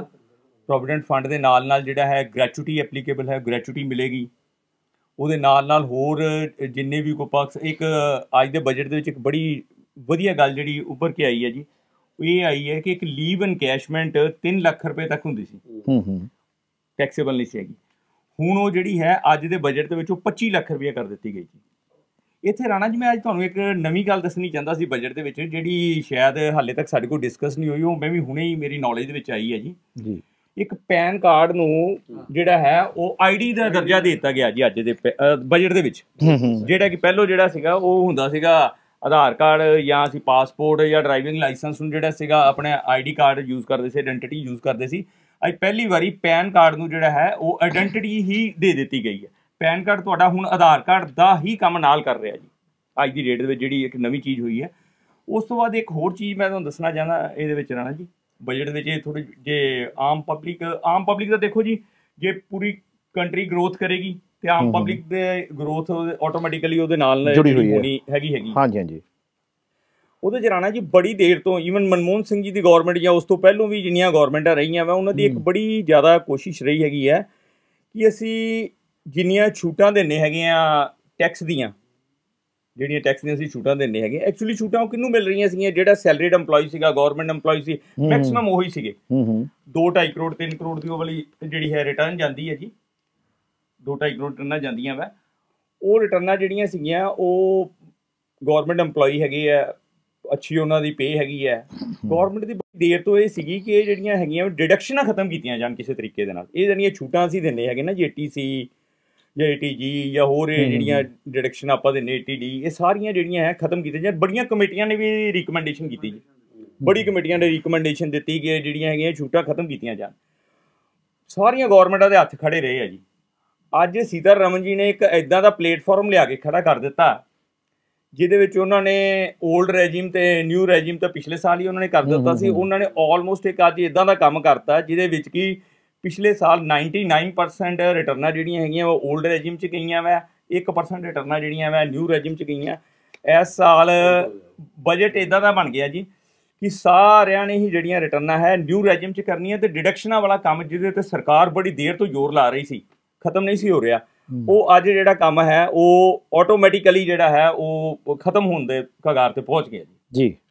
ਆਪਾਂ ਹੁਣ ਇੱਕ ਵਾਰੀ ਛੋਟਾ ਛੋਟਾ ਆਪਣਾ ਵਿਚਾਰ ਦਈਏ ਕਿ ਪਿਛਲੇ ਬਜਟ ਨਾਲੋਂ ਇਸ ਬਜਟ ਦੇ ਵਿੱਚ ਕੀ ਡਿਫਰੈਂਟ ਦੇਖਦੇ ਹੋ ਤੁਸੀਂ? ਛੋਟਾ ਛੋਟਾ ਨੰਬਰ ਦੇ ਦਿਓ। ਹਾਂ ਇਹ ਦਿਓ, ਤੁਸੀਂ ਦੱਸੋ। ਦੇਖੋ ਬਜਟ ਜਿਹੜਾ ਹੈ ਉਹ ਪਿਛਲੇ ਬਜਟ ਦੇ ਕੰਪੈਰੀਟਿਵਲੀ ਲਾਈਏ ਤੇ ਬਹੁਤ ਜ਼ਿਆਦਾ ਵਧੀਆ ਬਜਟ ਹੈ, ਲੇਕਿਨ ਕੁਛ ਇੱਕ ਇੰਡਸਟਰੀ ਨੂੰ ਬੜਾ ਤਗੜਾ ਧੱਕਾ ਲੱਗਾ ਜੀ ਰਾਣਾ ਜੀ। ਇੰਸ਼ੋਰੈਂਸ ਇੰਡਸਟਰੀ ਨੂੰ ਐਡਾ ਤਗੜਾ ਧੱਕਾ ਲੱਗਾ ਕਿ ਅਸੀਂ ਅੱਜ ਸੋਚ ਹੀ ਨਹੀਂ ਸਕਦੇ। ਅੱਜ ਜੇ ਦੇਖਿਆ ਜਾਏ ਜੀ, ਅੱਜ ਜਿੰਨੀਆਂ, ਚਲੋ ਕਿਸੇ ਇੱਕ ਦਾ ਨਾਂ ਨਹੀਂ ਲੈਣਾ, 10-10, 12-12, 13-13% ਜਿਹੜੇ ਹੈਗੇ ਆ ਸ਼ੇਅਰ ਜਿਹੜੇ ਹੈਗੇ ਆ ਇੰਸ਼ੋਰੈਂਸ ਕੰਪਨੀਆਂ ਦੇ ਡਾਊਨ ਗਏ ਜੀ। ਈਵਨ LIC ਸਾਰੀਆਂ ਕੰਪਨੀਆਂ ਦੇ ਸ਼ੇਅਰ ਜਿਹੜੇ ਡਾਊਨ ਗਏ ਹੈਗੇ ਆ। ਆਉਣ ਵਾਲੇ ਦਿਨਾਂ ਦੇ ਵਿੱਚ ਸ਼ਾਇਦ ਇੱਕ ਤਾਂ ਡਿਡਕਸ਼ਨ ਨਹੀਂ ਲੋਕਾਂ ਨੇ ਲੈਣੀ, ਇਸ ਕਰਕੇ ਇੰਸ਼ੋਰੈਂਸ ਨਹੀਂ ਕਰਵਾਉਣੀ। ਨੰਬਰ 1 ਇਹ ਹੋ ਗਿਆ। ਨੰਬਰ 2 ਦੇ ਇੱਕ ਬੜਾ ਵੱਡਾ ਇਹਦੇ ਵਿੱਚ ਹੋ ਗਿਆ ਕਿ ਜਿਸ ਬੰਦੇ ਨੇ 5 ਲੱਖ ਰੁਪਈਆ ਜੇ ਉਹਨੇ ਇੰਸ਼ੋਰੈਂਸ ਪਾਲਿਸੀ ਦਾ ਆਪਣਾ ਦਿੱਤਾ 1 ਸਾਲ ਦੇ ਵਿੱਚ, ਤੇ ਜਦੋਂ ਉਹਨੂੰ ਰੈਮਿਟੈਂਸ ਮਿਲਣੀ ਹੈ ਤਾਂ ਉਹਦੇ ਉੱਤੇ ਟੈਕਸ ਲੱਗੇਗਾ। ਇਹਦੇ ਨਾਲ ਜਿਹੜਾ ਇੰਸ਼ੋਰੈਂਸ ਸੈਕਟਰ ਨੂੰ ਬੜਾ ਤਗੜਾ ਧੱਕਾ ਲੱਗੇਗਾ ਜੀ, ਬਹੁਤ ਤਗੜਾ ਧੱਕਾ ਲੱਗੇਗਾ। ਬਾਕੀ ਓਵਰਆਲ ਜਿਹੜਾ ਹੈ, ਹੁਣ ਦੇਖੋ ਬਜਟ ਦੇ ਵਿੱਚ ਤੁਸੀਂ ਸਾਰਿਆਂ ਨੂੰ ਖੁਸ਼ ਨਹੀਂ ਕਰ ਸਕਦੇ ਜੀ। ਕੁਝ ਜਿਹੜੇ ਸੈਕਟਰ ਇਦਾਂ ਦੇ ਵੀ ਰਹਿ ਜਾਣਗੇ ਜਿਨ੍ਹਾਂ ਨੂੰ ਧੱਕਾ ਲੱਗੇਗਾ। ਉਹਦੇ ਵਿੱਚ ਇੱਕ ਇੰਸ਼ੋਰੈਂਸ ਸੈਕਟਰ ਇਦਾਂ ਦਾ ਸੈਕਟਰ ਹੈ ਜਿਹਨੂੰ ਬਹੁਤ ਧੱਕਾ ਲੱਗਾ। ਅੱਛਾ, ਹੋਰ ਇੱਕ ਨਵੀਂ ਗੱਲ ਆਈ ਹੈ ਇਸ ਬਜਟ ਦੇ ਵਿੱਚ ਕਿ ਅੱਗੇ ਇਹ ਹੁੰਦਾ ਸੀ, ਕਹਿੰਦੇ ਜੀ ਡਿਫੈਂਸ ਲਈ ਬਜਟ ਦਾ ਮੈਕਸਿਮਮ ਡਿਫੈਂਸ ਲਈ ਹੁੰਦਾ ਜੀ। ਇਹ ਪਹਿਲਾ ਬਜਟ ਹੈ ਜਿਹਦੇ ਉੱਤੇ ਅਸੀਂ ਇੰਨੇ ਸੈਲਫ ਰਿਲਾਇਬਲ ਹੋ ਗਏ ਹੈਗੇ ਆ, ਸਾਡੇ ਅੰਦਰ ਆਪਣੇ ਇੰਨੇ ਆਰਮਸ ਬਣਨ ਲੱਗ ਗਏ ਹੈਗੀਆਂ, ਇੰਨੀਆਂ ਜਿਹੜੀਆਂ ਹੈਗੀਆਂ ਮਿਲਟਰੀ ਦੀਆਂ ਜਾਂ ਏਅਰ ਫੋਰਸ ਦੀਆਂ ਪ੍ਰੋਡਕਟਸ ਬਣਨ ਲੱਗੀਆਂ ਹੈਗੀਆਂ ਵੈ ਕਿ ਬਜਟ ਜਿਹੜਾ ਹੈ ਉਹ ਬਹੁਤ ਜ਼ਿਆਦਾ ਇਨਹਾਂਸ ਕਰਨ ਦੀ ਲੋੜ ਹੀ ਨਹੀਂ ਪਈ ਜੀ। ਰੇਲਵੇ ਦੇ ਉੱਤੇ ਬਹੁਤ ਜ਼ਿਆਦਾ ਇਨਹਾਂਸ ਕਰਨ ਦੀ ਲੋੜ ਨਹੀਂ ਪਈ, ਹਾਲਾਂਕਿ ਇਨਫਰਾਸਟ੍ਰਕਚਰ ਨੂੰ ਲੈ ਕੇ ਬਹੁਤ ਜ਼ਿਆਦਾ ਹੋਇਆ ਹੈਗਾ। ਨਵੀਆਂ ਟ੍ਰੇਨਾਂ ਚੱਲਣਗੀਆਂ, ਗੁੱਡਸ ਟ੍ਰੇਨਸ ਨਵੀਆਂ ਚੱਲਣਗੀਆਂ, ਉਹਨਾਂ ਦੇ ਲਈ ਜਿਹੜੇ ਹੈਗੇ ਆ ਨਵੇਂ ਪਲੇਟਫਾਰਮ ਉਹਨਾਂ ਨੇ ਖੋਲ੍ਹਣ ਦੀ ਕੋਸ਼ਿਸ਼ ਕੀਤੀ ਹੈਗੀ ਹੈ। ਲੇਕਿਨ ਓਵਰਆਲ ਜਿਹੜਾ ਅੱਗੇ ਹੁੰਦਾ ਸੀਗਾ ਕਿ ਲਓ ਜੀ ਸਾਰਾ ਪੈਸਾ ਜਿਹੜਾ ਕਿੱਥੇ ਜਾ ਰਿਹਾ ਜੀ, ਡਿਫੈਂਸ ਵਿੱਚ ਜਾ ਰਿਹਾ ਜੀ, ਸਾਰਾ ਪੈਸਾ ਜਿਹੜਾ ਹੈਗਾ ਵਾ ਸਾਡੀ ਕਮਾਈ ਹੈ ਜੀ ਉੱਧਰ ਜਾ ਰਹੀ ਹੈ। ਹੁਣ ਜਿਹੜੀ ਕਮਾਈ ਹੈਗੀ ਹੈ ਦੇਖੋ ਜੀ ਐਗਰੀਕਲਚਰ ਦੇ ਵਿੱਚ ਲੱਗੀ, ਇਸ ਬਜਟ ਦੇ ਵਿੱਚ ਬੜੀ ਅਜੀਬ ਚੱਲ ਹੋਈ। ਐਗਰੀਕਲਚਰ ਦੇ ਵਿੱਚ, ਐਜੂਕੇਸ਼ਨ ਦੇ ਵਿੱਚ, ਸਮਾਲ ਸਕੇਲ ਇੰਡਸਟਰੀ ਦੇ ਵਿੱਚ, MSCME ਦੇ ਵਿੱਚ ਬਹੁਤ ਹੀ ਮਤਲਬ ਇੱਕ ਅਲੱਗ ਤਰ੍ਹਾਂ ਦਾ ਜਿਹੜਾ ਪ੍ਰੋਸਪੈਕਟਸ ਐਤਕੀ ਦੇਖਣ ਨੂੰ ਮਿਲਿਆ ਹੈ, ਜਿਹੜਾ ਕਿ ਅੱਗੇ ਕਦੀ ਬਜਟ ਦੇ ਵਿੱਚ ਇਹ ਨਹੀਂ ਦੇਖਣ ਨੂੰ ਮਿਲਿਆ ਜੀ। ਰਾਣਾ ਜੀ, ਮੈਂ ਇਸ ਬਜਟ ਨੂੰ ਐਕਸਪੈਂਡੀਚਰ ਬਜਟ ਕਹਾਂਗਾ। ਸਰਕਾਰ ਚਾਹੁੰਦੀ ਹੈ ਕਿ ਪੈਸਾ ਖਰਚੋ। ਈਵਨ ਜਿਹੜੇ ਉਹਨਾਂ ਨੇ ਟੈਕਸ ਰੇਟ ਘਟਾਏ ਹੈ, ਜਿਹੜੀ ਸਲੈਬਸ ਵਧਾਈਆਂ ਇਨਕਮ ਟੈਕਸ ਦੀਆਂ, ਉਹਦੇ ਨਾਲ ਵੀ ਹਰ ਟੈਕਸ ਪੇਅਰ ਦੀ ਜੇਬ ਦੇ ਵਿੱਚ ਪੈਸਾ ਆਏਗਾ। ਮੈਂ ਇੱਥੇ ਦੱਸਣਾ ਚਾਹਾਂਗਾ ਕਿ ਜਿਹੜਾ 15 ਲੱਖ ਰੁਪਏ ਤੋਂ ਵੱਧ ਇਨਕਮ ਵਾਲਾ ਪਰਸਨ ਹੈ, ਉਹਨੂੰ ਲਗਭਗ 57,500 ਰੁਪਏ ਟੈਕਸ ਦੇ ਵਿੱਚ ਬਚ ਰਹੇ ਹੈ। ਸੋ ਜਿਹੜਾ ਇਹ ਪੈਸਾ ਹੈ ਇਹ ਇਕੋਨਮੀ ਦੇ ਵਿੱਚ ਆਏਗਾ। ਇਹ ਲੋਕ ਪੈਸੇ ਨੂੰ ਵਾਈਟ ਗੁੱਡਸ 'ਤੇ ਖਰਚਣਗੇ, ਐਜੂਕੇਸ਼ਨ 'ਤੇ ਖਰਚਣਗੇ, ਘਰਾਂ 'ਤੇ ਲਗਾਉਣਗੇ, ਸਮਾਨ ਖਰੀਦਣਗੇ। ਸੋ ਇਹ ਇਕੋਨਮੀ ਦੇ ਵਿੱਚ ਇੱਕ ਤਰ੍ਹਾਂ ਦੀ ਪੁਸ਼ ਹੈ।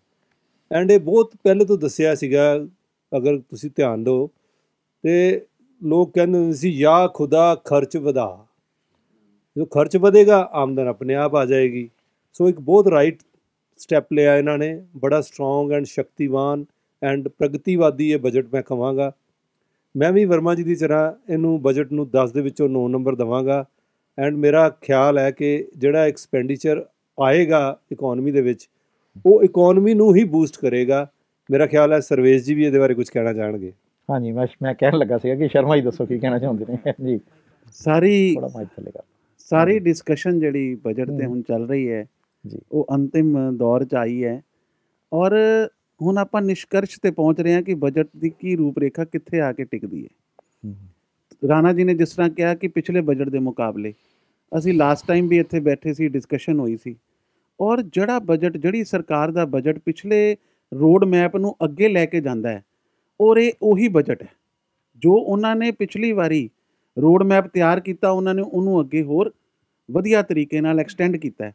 ਔਰ ਜਿਹੜੀ ਇਹ ਜਰਨੀ ਹੈ, ਇਹ ਜਿਹੜੀ ਸ਼ੁਰੂ ਹੋਈ ਹੈ, ਜਿੱਦਾਂ ਕਿ ਇੱਕ ਪਿੱਛੇ UK ਦੀ ਪਾਰਲੀਮੈਂਟ ਦੇ ਵਿੱਚ ਇੱਕ MP ਨੇ ਕਿਹਾ ਕਿ ਇੰਡੀਆ ਦੀ ਟ੍ਰੇਨ ਚੱਲ ਪਈ ਹੈ ਔਰ ਇਹ ਡਿਵੈਲਪਮੈਂਟ ਦੀ ਟ੍ਰੇਨ ਜਿਹੜੀ ਚੱਲ ਪਈ ਹੈ, ਔਰ ਉਹਨੇ ਇੰਨੀ ਸਪੀਡ ਨਾਲ ਐਕਸਪ੍ਰੈਸ ਵੇ ਇਹ ਚੱਲਣੀ ਹੈ ਕਿ ਜਿਹੜਾ ਇਹਦੇ ਨਾਲ ਜੁੜ ਜਾਏਗਾ ਉਹ ਵੀ ਤਰ ਜਾਏਗਾ ਤੇ ਇੰਡੀਆ ਤਾਂ ਅੱਗੇ ਵਧੇਗਾ ਹੀ ਵਧੇਗਾ। ਔਰ ਇਹੀ ਅਸੀਂ ਸਾਰੇ ਸ਼ੁਭ ਕਾਮਨਾ ਕਰ ਰਹੇ ਹਾਂ। ਔਰ ਜਿਹੜਾ ਕਿ ਇੱਕ ਬੜੀ ਦੇਰ ਤੋਂ ਅਸੀਂ ਡਿਸਕਸ਼ਨ ਕਰ ਰਹੇ ਹਾਂ, ਅਸੀਂ ਅਜੇ ਇੱਕ ਟੌਪਿਕ ਤੇ ਗੱਲ ਨਹੀਂ ਕੀਤੀ ਕਿ ਸਾਡੀ ਡਾਇਰੈਕਟ ਟੱਕਰ ਹੈ ਚਾਈਨਾ ਦੇ ਨਾਲ, ਕਿ ਜਿੰਨੀਆਂ ਕਿਆ ਸਾਡੀਆਂ ਸਕੀਮ ਜਾਂ ਜਿਹੜੀਆਂ ਪਾਲਿਸੀਜ਼ ਆਈਆਂ, ਕਿਆ ਅਸੀਂ ਉਹਦੇ ਨਾਲ ਸਸਟੇਨ ਡਿਵੈਲਪਮੈਂਟ ਕਰ ਸਕਾਂਗੇ, ਤਾਂ ਹੀ ਅੱਗੇ ਡਿਵੈਲਪਡ ਦੇਸ਼ ਬਣਾਂਗੇ। ਉਹਦੇ ਵਾਸਤੇ ਮੈਂ ਸੋਚਦਾ ਬੜਾ ਰਾਈਟ ਸਟੈਪ ਲਿਆ, ਜਿੱਦਾਂ ਕਸਟਮ ਡਿਊਟੀਜ਼ ਘਟਾਈਆਂ ਹੈ, ਤਾਂ ਕਿ ਮੋਬਾਈਲ ਦੇ ਵਿੱਚ ਇੰਡੀਆ ਅੱਜ ਸੈਕਿੰਡ ਲਾਰਜੈਸਟ ਹੋ ਗਿਆ। ਔਰ ਜੇ ਇਸ ਚੀਜ਼ ਨੂੰ ਸਸਟੇਨ ਕਰਨਾ ਹੈ, ਅਸੀਂ ਇੱਕ ਨੰਬਰ 'ਤੇ ਆਉਣਾ ਹੈ। ਪਿੱਛੇ ਜੀ ਐਪਲ ਕੰਪਨੀ ਨੇ ਜਿੱਦਾਂ ਇੰਡੀਆ 'ਚ ਆਪਣਾ ਬੇਸ ਬਣਾਇਆ, ਉਹਨੇ ਚਾਈਨਾ ਦੀ 14 ਕੰਪਨੀਆਂ ਨੂੰ ਕਿਹਾ ਕਿ ਵੀ ਹੁਣ ਇੰਡੀਆ 'ਚ ਆ ਜਾਓ ਔਰ ਇੱਥੇ ਆ ਕੇ ਜੁਆਇੰਟ ਵੈਂਚਰ ਕਰੋ। ਔਰ ਉਹਦਾ ਹੀ ਕਰਕੇ ਮੈਨੂੰ ਲੱਗਦਾ ਬਜਟ ਪ੍ਰਾਵਧਾਨ ਕੀਤਾ ਗਿਆ ਕਿ ਕਸਟਮ ਡਿਊਟੀ 21 ਤੋਂ 13 ਕਰਤੀ, ਤਾਂ ਕਿ ਮੋਬਾਈਲ ਦੇ ਜਿਹੜੇ ਪਾਰਟਸ ਹੈ ਉਹ ਇੰਡੀਆ 'ਚ ਸਸਤੇ ਆਉਣਗੇ ਤੇ ਮੋਬਾਈਲ ਇੱਥੋਂ ਬਣ ਕੇ ਐਕਸਪੋਰਟ ਹੋਏਗਾ। ਔਰ ਜਦੋਂ ਇਹ ਚੀਜ਼ਾਂ ਦੀ ਸੋਚ ਰੱਖੀ ਜਾ ਰਹੀ ਹੈ, ਉਹਦੇ ਨਾਲ ਹੀ ਅਸੀਂ ਸੋਚਦੇ ਹਾਂ ਕਿ ਕੱਲ੍ਹ ਨੂੰ ਜਦੋਂ ਇੰਡਸਟਰੀ ਇੱਥੇ ਵਧੇਗੀ, ਜਦੋਂ ਆਪਾਂ ਇੰਪੋਰਟ ਕਰਕੇ ਮਸ਼ੀਨਾਂ ਸਸਤੀਆਂ ਮੰਗਾ ਸਕਾਂਗੇ, ਤੇ ਸਾਡੇ ਦੇਸ਼ ਦਾ ਫਿਊਚਰ ਵਧੀਆ ਹੋਏਗਾ, ਇੰਡਸਟਰੀ ਨੂੰ ਇੱਥੇ ਰਾਹਤ ਮਿਲੇਗੀ। ਔਰ ਜਦੋਂ ਵੱਡੇ ਵੱਡੇ ਯੂਨਿਟ ਲੱਗਣਗੇ ਤੇ ਆਪਣੇ ਆਪ ਜੌਬ ਕ੍ਰੀਏਸ਼ਨ ਦਾ ਚਾਂਸ ਬਣੇਗਾ। ਔਰ ਮੈਂ ਵੀ ਇਸੇ ਆਸ਼ਾ ਨਾਲ ਬਜਟ ਨੂੰ ਬੜਾ ਅੱਛਾ ਔਰ ਫਿਊਚਰਿਸਟਿਕ ਬਜਟ ਕਹਿਣਾ, ਉਹ ਇਹ ਭਾਰਤ ਨੂੰ ਅੱਗੇ ਲਿਜਾਣ ਵਾਲਾ ਬਜਟ ਹੈ। ਤੁਸੀਂ ਦੱਸੋ ਭਵਰਜੀਤ ਜੀ। ਵੈਸੇ ਤਾਂ ਮੇਰੇ ਕਹਿਣ ਜੋਗਾ ਛੱਡਿਆ ਨਹੀਂ ਕਿਸੇ ਨੇ ਕੁਝ, ਸਾਰਾ ਕੁਝ ਇਹਨਾਂ ਨੇ ਕਹਿ ਦਿੱਤਾ। ਜੀ ਜੀ। ਮੈਂ ਵੀ ਪਿਛਲੇ ਬਜਟ ਦੇ ਕੰਪੈਰੀਟਿਵਲੀ ਇਹਨੂੰ 9 ਨੰਬਰ ਹੀ ਦੇਵਾਂਗਾ। ਅੱਛਾ ਬਜਟ ਹੈ, ਫਿਊਚਰਿਸਟਿਕ ਬਜਟ ਹੈ, ਯੂਥ ਵਾਸਤੇ ਵੀ ਬਹੁਤ ਕੁਛ ਹੈ, ਫਾਰਮਰਸ ਵਾਸਤੇ ਬਹੁਤ ਕੁਛ ਹੈ, ਆਮ ਇਨਸਾਨ ਵਾਸਤੇ ਵੀ ਬਹੁਤ ਕੁਛ ਹੈ। ਆਮ ਇਨਸਾਨ ਨੂੰ ਲਾਸਟ ਟਾਈਮ ਕੁਛ ਨਹੀਂ ਮਿਲਿਆ ਸੀਗਾ, ਉਹਨੂੰ ਇਸ ਵਾਰੀ ਮਿਲ ਗਿਆ। ਬਜਟ ਦੀ ਜਿਹੜੀ ਸਲੈਬ ਹੈ ITR ਦੀ, ਉਹ 7 ਲੱਖ ਹੋ ਗਈ। ਅਤੇ ਮੈਨੂੰ ਲੱਗਦਾ ਕਿ ਹੁਣ ਆਮ ਇਨਸਾਨ ਇਸ ਬਜਟ ਤੋਂ ਸੈਟਿਸਫਾਈ ਹੋਣਾ ਚਾਹੀਦਾ। Thank you sir. ਇਹ ਸਨ ਸਾਡੇ ਇਨਕਮ ਟੈਕਸ ਦੇ ਮਾਹਰ, ਖਾਸ ਕਰ ਇਨਕਮ ਟੈਕਸ ਬਾਰ ਐਸੋਸੀਏਸ਼ਨ ਦੇ ਕੁਝ ਅਹੁਦੇਦਾਰ ਸੀਗੇ, ਕੁਝ ਮੈਂਬਰ ਸੀਗੇ। ਵੈਸੇ ਤਾਂ ਸਾਰੇ ਹੀ ਅਹੁਦੇਦਾਰ ਨੇ, ਮੈਂਬਰ ਤਾਂ ਇਹਨਾਂ 'ਚ ਕੋਈ ਵੀ ਨਹੀਂ ਹੈਗਾ। ਅਤੇ ਔਰ ਇਨਕਮ ਟੈਕਸ ਦੇ ਸਾਰੇ ਹੀ ਮਾਹਰ ਨੇ, ਔਰ ਇਹਨਾਂ ਨੇ ਉਹ ਗੱਲਾਂ ਦੱਸੀਆਂ ਜਿਹੜੀਆਂ ਇੱਕ ਆਮ ਆਦਮੀ ਦੇ ਸਮਝ 'ਚ ਆਉਣੀਆਂ ਚਾਹੀਦੀਆਂ। ਔਰ ਅਸੀਂ ਖਾਸ ਕਰਕੇ ਉਹਨਾਂ ਮੁੱਦਿਆਂ ਨੂੰ ਨੇੜਿਓਂ ਡਿਸਕਸ ਕੀਤਾ ਜਿਹੜਾ ਆਮ ਆਦਮੀ ਸੋਚਦਾ ਕਿ ਮੈਨੂੰ ਬਜਟ ਦੀ ਸਮਝ ਨਹੀਂ ਆਈ, ਮੈਨੂੰ ਕੀ ਮਿਲਿਆ ਔਰ ਗਵਰਨਮੈਂਟ ਨੇ ਮੇਰੇ ਵਾਸਤੇ ਕੀ ਰੱਖਿਆ। ਇਸੇ ਕਰਕੇ ਇਹ ਚਰਚਾ ਜਿਹੜੀ ਹੈ ਅੱਜ ਰੱਖੀ ਗਈ ਸੀ। ਔਰ ਇਹ ਮਾਹਰ ਜਿਹੜੇ ਅਸੀਂ ਸਟੂਡੀਓ 'ਚ ਬੁਲਾਏ ਸੀ, ਇਹਨਾਂ ਨੇ ਬਹੁਤ ਕੁਝ ਬਰੀਕੀ ਨਾਲ ਦੱਸਿਆ, ਔਰ ਮੈਨੂੰ ਲੱਗਦਾ ਹੈ ਕਿ ਆਮ ਆਦਮੀ ਦੇ ਇਹ ਸਮਝ ਵੀ ਆਇਆ ਹੈਗਾ। ਇਸੇ ਤਰ੍ਹਾਂ ਦੀ ਹੋਰ ਖਬਰਾਂ, ਹੋਰ ਡਿਸਕਸ਼ਨ ਔਰ ਹੋਰ ਜਾਣਕਾਰੀਆਂ ਦੇ ਨਾਲ ਤੁਹਾਡੇ ਨਾਲ ਫਿਰ ਹਾਜ਼ਰ ਹੋਵਾਂਗੇ। ਹੁਣ ਇਜਾਜ਼ਤ ਦਿਓ। ਧੰਨਵਾਦ।